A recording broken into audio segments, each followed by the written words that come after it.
अगर आप अभी डीजे श्रवण ऑफिशियल चैनल को सब्सक्राइब करते हैं तो और साथ में बेल आइकन को जरूर दबा दें।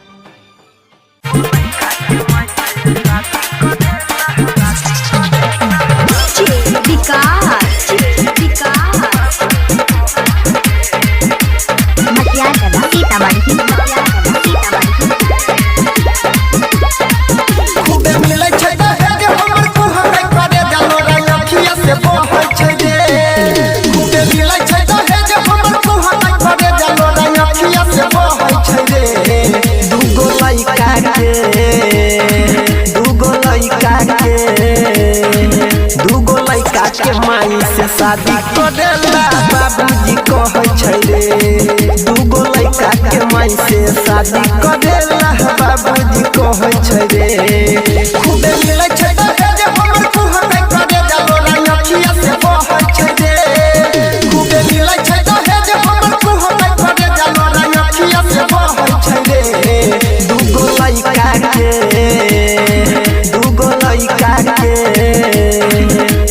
लइका के माई से शादी करेला बाबूजी कहै छै रे।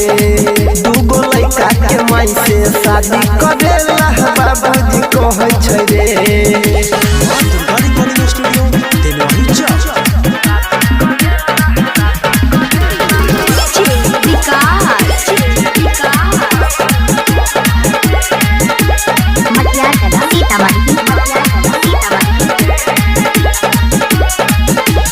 लइका खेलैबै कि ओकरा खेलैबै टेंशन से लागैया हम मरि जइबै। लइका खेलैबै कि ओकरा खेलैबै टेंशन से लागैया हम मरि जइबै।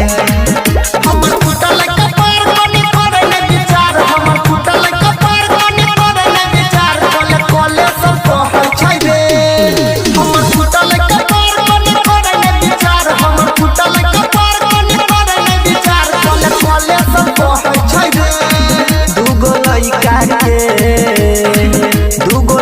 के माई से शादी करेला बाबूजी कहै छै रे। दूगो लइका के माई से शादी करेला बाबूजी कहै छै रे।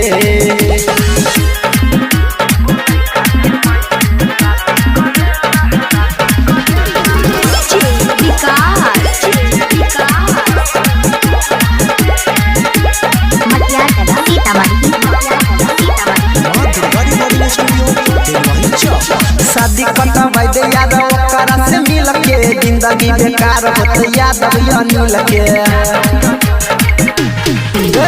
शादी कटबै दे याद ओकरा से मिल के जिंदगी बेकार होत याद अनिल के। तनी बुझै न लाचारी कहरो मन बिहारी तनी बुझै न लाचारी कहरो मन बिहारी बात हमर नै बुझै छै रे। तनी बुझै न लाचारी कहरो मन बिहारी तनी बुझै न